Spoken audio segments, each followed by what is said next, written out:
You've heard people say the world is getting smaller, more connected, more crowded. But let me tell you something that might keep you up at night.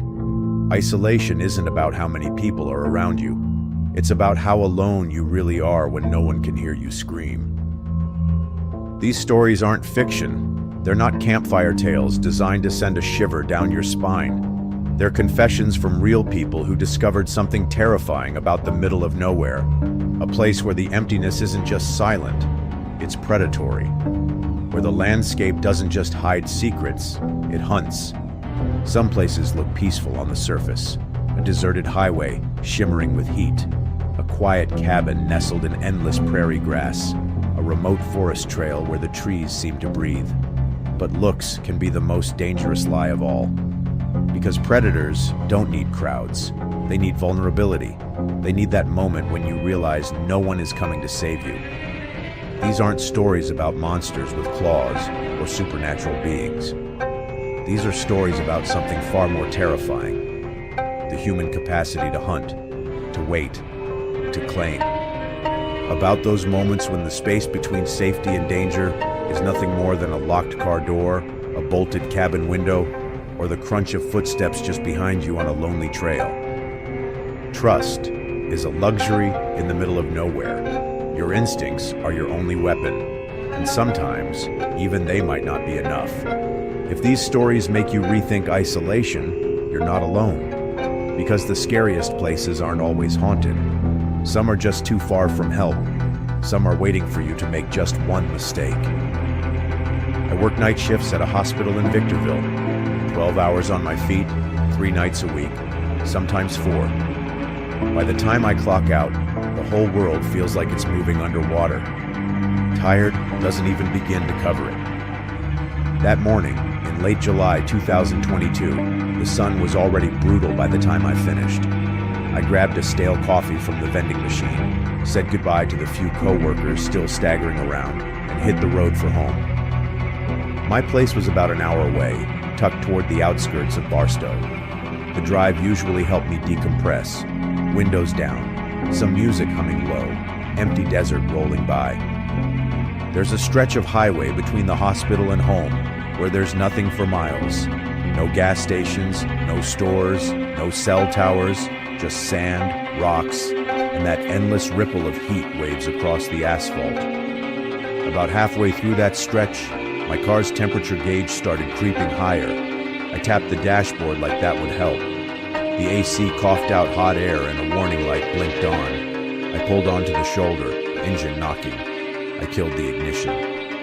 The hood was already radiating heat in shimmering waves. At first I wasn't too worried. I figured I'd let it cool off, maybe pour some water into the radiator once it settled. That's what Dad always said to do.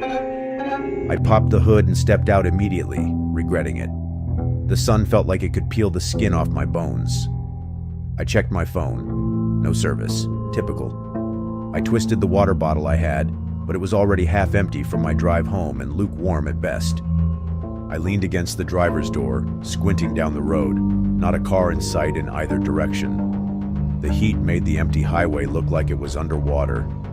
Maybe 10 minutes passed, long enough for me to start second-guessing if I could walk somewhere, though I wasn't sure where somewhere even was.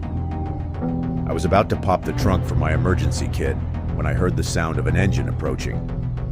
A beat-up white pickup truck rattled into view, kicking up dust. It slowed as it neared me, then pulled onto the shoulder behind my car. The driver hopped out. A man in maybe his mid-50s, ball cap, aviator sunglasses, work boots, and jeans stained with grease. He gave a small wave as he approached. "You all right, miss?" he called out, hand shading his eyes. Something in me relaxed. He didn't look threatening, just some good old boy willing to help. Still, I stayed close to my car, one hand on the door handle. "Car overheated," I said, forcing a smile. "Mind if I take a look?" he asked, nodding toward my open hood. Sure," I replied. He popped the hood higher and leaned in, fiddling with something I couldn't see from where I stood. That's when I noticed it. From where I was standing, I could see into his truck through the open driver's side window. The interior was a mess, Fast food wrappers, crushed soda cans, old clothes. But what caught my eye were 2 license plates, different states propped up on the passenger seat like he'd just swapped them out when he needed to. My stomach twisted. I didn't hesitate. I slid back into my car, locking the doors behind me with a solid, satisfying click. The man straightened up and walked over, wiping his hands on a rag. "You can start her up now," he said, tapping the hood. I cracked the window just an inch. "I think I'm going to wait a bit," I said, trying to sound calm. "Let her cool down more." He smiled, but there was no friendliness in it now. It was a smile that knew something. "No problem," he said. "But you sure you don't need a lift? Town's a ways off." I shook my head. "I'll be fine, thank you." For a moment, he just stood there watching me. Then slowly, he tried the passenger door handle. Click. Tried the back door. Click. Moved back around to my side and tried the driver's side rear door. Click. I sat frozen, pretending to fumble with my phone like I was dialing someone. Still no service, but I put it to my ear anyway. He rapped his knuckles lightly on my window. "You know," he said low enough that I barely heard it through the glass. "There's bad people out here. You gotta be careful." He gave one last smile, too wide, too flat, and walked slowly back to his truck. I started laying on my horn nonstop, long, desperate blasts cutting through the heavy air. At first, he didn't react, just leaned against his truck door like he was waiting for something. Then, blessedly, another vehicle appeared down the highway, a family-sized SUV towing a boat. As it grew closer, the man scowled, spat in the dirt, and jumped into his truck. He peeled away in the opposite direction, tires spraying gravel. The SUV slowed to check on me, and the driver, a man with 2 teenagers in the back seat, asked if I needed help. I nodded, tears pricking my eyes from sheer relief. They had a satellite phone and were able to call a tow truck for me. I stayed parked between their car and mine until it showed up. When I finally got home, safe and tired beyond words, I filed a police report. They asked for a description of the man in his truck. I mentioned the license plates in the cab. The officer exchanged a look with his partner. They told me that in the last few months, there had been a rash of attacks along isolated stretches like the one where I broke down. Same modus operandi, a lone woman, broken down car, and a good Samaritan who wasn't interested in fixing anything. Sometimes they were never seen again. Sometimes only the car was found. They handled it like it was important.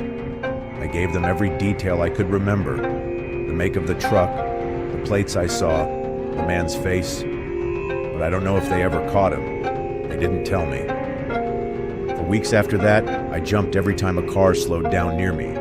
I bought a new car. I don't drive that stretch anymore unless I absolutely have to. And even then, my trunk is stocked with emergency supplies. My phone is preloaded with offline maps. I carry a small crowbar under my seat. I also trust my instincts now because I realized that morning under that blistering sun that the scariest thing wasn't my broken car. It wasn't being stranded with no phone signal. It wasn't even being alone in the middle of nowhere. The scariest thing was realizing that he hadn't stopped to help me. He had stopped to make sure no one would ever find me. I don't usually take solo trips. Between my shifts at the vet clinic and all the family stuff back home, free weekends were rare. And honestly, when I did get time off, I usually just slept. But that spring, I was starting to feel claustrophobic in my own life. Work, traffic, noise. I needed a reset, something quiet, somewhere open where I could actually breathe. A friend recommended a little cabin out in rural Wyoming. One road in, one road out, about 10 minutes off the main highway. No neighbors for miles. A tiny thing with just a kitchen, a bed, and a view of endless prairie grass and wide blue skies. Exactly what I needed. I packed light, just some groceries, a stack of books, my hiking boots, and headed out early Friday morning. The drive was beautiful at first. Huge clouds like towers of cotton, pale yellow fields swaying in the breeze. You don't realize how loud the city is until you're out there with nothing but wind and your own thoughts. The road narrowed the further I got, asphalt crumbling into gravel. than just packed dirt lined with old fence posts and the occasional mailbox. About 20 minutes from the cabin, I spotted it. A van maybe 30 feet off the side of the road. It was old, rust-eaten around the wheel wells and bumper, sitting at a strange angle like it had been dropped there. All the windows were so dirty I couldn't see inside. One of the back doors was hanging slightly open. There was no one around. No house, no barn, no tracks leading away from it. I slowed a little, instincts kicking up that quiet background alarm that you can't fully explain. But what was I supposed to do? It's not like I could call anyone. There hadn't been a single bar of service for the last half hour. I figured it had broken down and been abandoned. Maybe someone would come back for it later. Still, I pressed the gas a little harder after I passed. When I reached the cabin, I checked everything the way I always do when I stay somewhere new. Doors locked, windows latched, cell signal? No, of course not. Emergency flashlight by the bed. Check. I cracked a beer, made a sandwich, and sat on the tiny porch, soaking up the quiet. For the first time in weeks, I felt my shoulders unclench. That night, the wind picked up hard. Old beams creaked. The little cabin seemed to exhale around me. I built a small fire in the stove, curled up with a book, and started to doze. Around midnight, something woke me. A sharp sound way too intentional to be just the house settling. Knocking. I sat up straight, the fire throwing weird, jumpy shadows against the walls. For a second, I thought maybe I had imagined it, but then it came again. 3 slow knocks at the front door. I held my breath and listened as hard as I could. Nothing after that. No footsteps, no voices, just the shriek of the wind outside. I tiptoed to the window, careful not to let the firelight behind me give away my shadow. I pressed my face to the glass, peeking through a gap in the curtain. And there it was, the van. It was parked at the base of the driveway now, headlights off, engine silent, just sitting there in the dark. I couldn't see the driver's seat clearly from my angle, but the shape of the van was unmistakable. Same rust-eaten frame, same slightly ajar back door. It hadn't been broken down. It had been waiting. I dropped the curtain and backed away from the window, heart racing. Okay, stay calm, I told myself. Doors are locked, windows are bolted. I'm inside, they're outside. I grabbed my keys and my flashlight and made a plan in the space of 3 shaky breaths. The cabin had a side door that led out into the woods. If I could slip out unseen, I could circle around through the trees, get to my car, and drive out. No way was I opening the front door. No way was I staying inside like a sitting duck either. I killed the fire, snuffing the light as much as I could, and crept to the side door. Hand on the knob, I listened. The knocking came again, but slower this time. Not loud. Testing.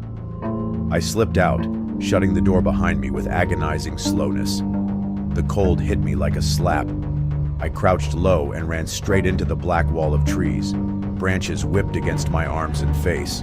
I didn't dare use the flashlight until I was deep enough in that the cabin lights, if there were any, couldn't catch me. When I finally clicked it on, I used my jacket to shield the beam. The forest thinned closer to the dirt road. My car sat parked in the little gravel pull-off where I'd left it, 100 feet, maybe less, wide open. I sprinted, unlocking the doors with a shaky hand. Once inside, I jammed the key into the ignition and cranked it over, praying it wouldn't stall. The engine kicked on loud and sudden. As I threw it into reverse, my headlights swung across the cabin and briefly illuminated a figure standing halfway down the driveway, facing the cabin. Not moving, not chasing, just standing there. I gunned it onto the dirt road and tore off into the dark. I didn't stop driving until I hit a diner on the outskirts of the nearest town, one with bright fluorescent lights and security cameras and other people. I parked right by the door, stumbling inside, and called the sheriff from the payphone. When they went to check the property the next morning, the van was gone, but they found pry marks on the front door, fresh scuffs near the latch where someone had tried to force it. They told me it wasn't the first time someone had tried something like that in the area. Sometimes thieves scouted isolated rentals looking for easy break-ins, Sometimes it was worse than that. I asked if they'd found the man. The deputy just shook his head. "Hard to find someone who doesn't want to be found out here," he said. Then he added something that chilled me to the bone. "It still keeps me up some nights thinking about that knocking, how polite it sounded at first, how patient he must have been at just standing there in the dark waiting for me to make a mistake." He paused, then finished quietly. He didn't need to break in. He just needed me to open the door first. I never went back to that cabin, never took another solo trip to anywhere that remote again, because I realized something that day. Some predators don't chase. They wait. They're patient. And sometimes, the scariest thing isn't what happens. It's what could have happened if you'd made just one wrong move. I've been dreaming of doing a solo camping trip. Just me, the trees, and whatever thoughts I could finally untangle without the noise of other people. Between a rough breakup and a stressful year of teaching yoga classes nonstop, it felt like exactly what I needed. Something to reset my soul, something real. Olympic National Park seemed perfect. Untouched forest for miles, towering trees so thick they swallowed sound. Trails that barely saw more than a few hikers a day. It felt like the closest I could get to being completely alone without actually dropping off the face of the earth. I picked a remote backcountry site, just a clearing near a shallow stream. The hike in took most of the day. By the time I set up my tent, the sun was sinking low, filtering through the branches like gold dust.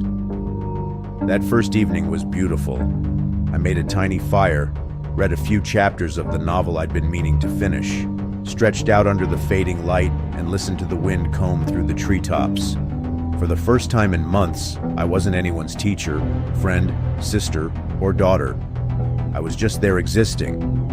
I slept like a rock that night until I stepped out of my tent the next morning. There, placed carefully right outside the zipper, was a bundle. Looked like nothing at first. I thought it was just some debris blown together by the wind, but it was too neat. A tiny cluster of twigs tied together with a strip of what looked like plant fiber, feathers tucked into the knot, and a few long, coarse strands of what looked like human hair woven through. I crouched down, inspecting it. Maybe it was some local native tradition I didn't know about, or kids from a nearby campsite playing a prank.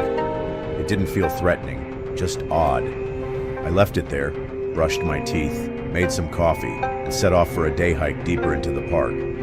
I didn't see another soul the entire time. By the time I got back, the bundle was gone.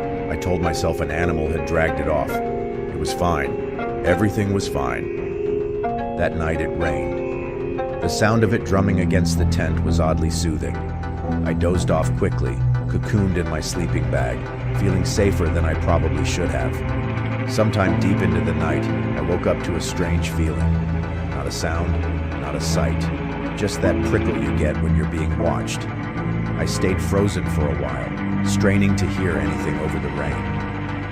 Eventually, I drifted back to sleep.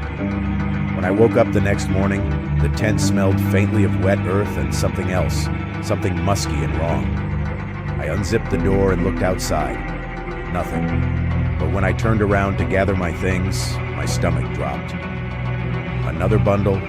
This one was inside the tent, laid neatly right next to my sleeping bag. Same construction, twigs, feathers, hair, but closer now. So much closer. I hadn't heard anyone unzip the tent.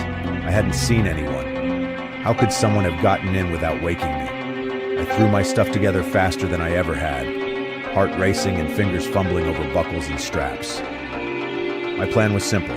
Hike out as fast as I could, get back to the car, get the hell out of the woods. I didn't even bother eating breakfast. I just shoved protein bars into my pocket and started moving. The rain had slowed to a mist, but the forest was different now. Every little noise had me on high alert. The trees didn't feel like just trees anymore. They felt like they were watching, like they were hiding things just beyond my sight. Halfway back to the trailhead, I noticed something move in the woods to my left. A flash of something pale behind a tree. I froze, waited, nothing. I picked up the pace, heart pounding. Then another flash, this time ahead of me, maybe 30 yards off the trail. Someone was following me, keeping pace, hiding. I wanted to run, but some part of me knew better. Running would just make noise, make me easier to track. I kept moving steadily, clutching the pepper spray on my keychain so hard my fingers cramped. At one point, I heard a voice low, almost too soft to catch over the wind. A whistle. 3 short notes. I didn't look, didn't acknowledge, just kept walking. It took everything I had not to break into a sprint when I finally saw the parking lot through the trees. When I burst out into the clearing where my car was parked, I expected to see someone standing by it, waiting, but there was no one. Just my car sitting there, like a lifeline. I climbed in, locked the doors immediately, and sat there for a minute, catching my breath. The woods stared back at me through the windshield. Nothing moved. I drove straight to the ranger station at the edge of the park. The woman behind the desk listened carefully as I told her everything. The bundles, the movement in the trees, the whistle. When I mentioned the bundles, her face changed. She asked if she could see them, but I told her I'd left them behind. Then she said something that chilled me to the bone. Sometimes, she said quietly, you get isolated individuals out here. People who live off-grid, some groups too. They use things like those bundles to mark people, like tagging. Tagging? I repeated. She nodded. Marking you as theirs. I didn't stay another night. I drove straight into a major city, booked a motel with bright lights and too much noise, and double-locked the door behind me. I never went solo camping again because they weren't trying to scare me. They were claiming me. Some nights I still wake up thinking about those bundles, about the whistle, about how someone could move through those woods without making a sound, about how close they got without me ever seeing them clearly. The forest isn't just trees anymore. It's a place where something watches, where something waits, where something decides who belongs and who doesn't. And sometimes, belonging is something you don't get to choose. I've been leading wilderness treks for over 20 years, seen it all. Bears bluff charging, sudden snow squalls in June, tourists panicking over harmless raccoons. You learn fast in the backcountry. 99% of what scares people is either imagination or misinterpretation. The wild is wild, but it's not out to get you. That's why I still can't explain what happened out there, why it still sticks with me. It was a solo trip in late October, 2021, northern Idaho, not far from the Selway Bitterroot Wilderness. I knew the route cold. I wasn't taking risks. It was supposed to be a straightforward 5-day loop, checking remote trail conditions for the Forest Service before winter shut everything down. I carried a Garmin satellite beacon, standard gear, plenty of food. I double-checked my weather app before setting out. Cold, wet, some thunderstorm risk, but manageable. A normal trek. The first 2 days were peaceful. Quiet trails, golden tamaracks dropping needles like soft rain. No cell service, but that was the point. Just me, the trail, and the endless woods. The third day is when I noticed it. It was late afternoon, the air sharp and wet from an earlier drizzle. I was about 3 miles from my intended camp for the night, moving along a narrow ridge trail. To my left, the ground sloped steeply down into thick pine and fir. To my right, a broad valley opened up, rivers cutting silver ribbons through dark green, and up on the next ridge over, a shape. At first look, it seemed like a normal dead tree. Lightning flashed behind it, and for a split second it was framed in perfect silhouette. A human figure standing stock still facing me. Now you see hikers sometimes way off trails, hunters mostly or survivalists doing off-grid stuff. No big deal. But this figure wasn't moving, wasn't carrying visible gear, just standing there, arms by its sides. I paused, squinting into the fading light. Another flash, still there. No shift, no natural sway like you'd expect from a human trying to balance against the wind. Maybe it was just a weathered stump, my mind filling in the blanks. I kept hiking. Every few steps I looked back. Sometimes I'd lose sight of it behind trees. Sometimes I wouldn't see it at all. But whenever the lightning flashed, there it was, still standing, still facing me. I picked up my pace. When When I finally made camp near a small clearing, I told myself it was just my nerves. Fatigue, maybe a trick of the stormlight. I'd been out alone too long already. The mind plays tricks when all you have for company is your own breath and the snap of wet branches. Still, I didn't sleep much that night. Every gust of wind against the tent sounded like footsteps. Every creak of the pines felt like someone moving just out of view. I was packed and moving by first light. About 5 miles from the trail, head near a spot where the trees thin out and you get long sight lines. I made a mistake. I looked back.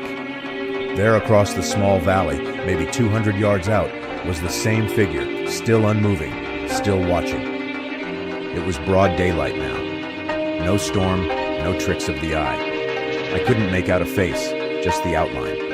Heavy coat, stocky build, no visible backpack, no weapon that I could see, but no gear either. No normal hiker would be out here without a pack. No one sane anyway. I didn't stop walking, just turned my head and kept moving a little faster now. My heart was going crazy, but I kept it together. Panic gets you hurt out here. I couldn't afford a twisted ankle or a wrong turn. But every time the trail switchbacked or rose high enough for a look behind me, there he was. Same distance, same stillness, like he was waiting for something. Hours passed. I tried to rationalize it. Maybe it was a scarecrow someone put up for a joke.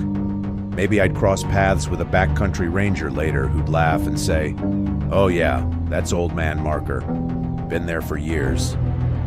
But deep down, I didn't believe that. Around noon, as I made a sharp turn to cross a ridge, I caught sight of the trail behind me again. And for the first time, he was closer. Maybe 100 yards now. No movement, no visible chase, just closer. I didn't eat lunch, didn't stop for water.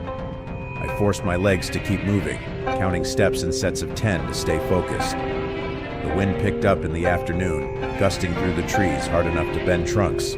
A storm was coming back in, fine by me. Hard rain would mask my scent, my footprints, make it harder for him, if he was even human. I know how crazy that sounds. I'm a logical guy, grounded. But at some point, when you're deep in the woods and something unnatural is happening, it doesn't matter if it sounds crazy. It feels real, and that's enough. When I reached the trailhead around 4 p.m., my truck was still there. Thank God, no damage, no other vehicles parked nearby. I didn't waste time. Tossed my gear in the bed, slammed the door, started the engine. I pulled out fast, tires crunching gravel, and didn't look back. It wasn't until the next day, back at home, when I decided to go over my gear, repack it, dry out my tent, standard post-trip stuff.